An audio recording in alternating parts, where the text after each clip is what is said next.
أما السفينة فكانت لمساكين يعملون في البحر فأردت أن أعيبها وكان وراءهم ملك يأخذ كل سفينة غصبا.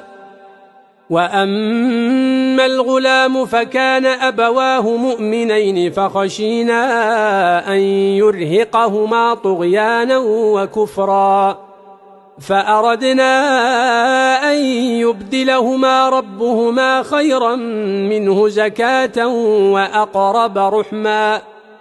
وأما الجدار فكان لغلامين يتيمين في المدينة وكان تحته كنز لهما وكان أبوهما صالحا فأراد ربك أن يبلغا أشدهما ويستخرجا كنزهما رحمة من ربك وما فعلته عن أمري ذلك تأويل ما لم تسطع عليه صبرا.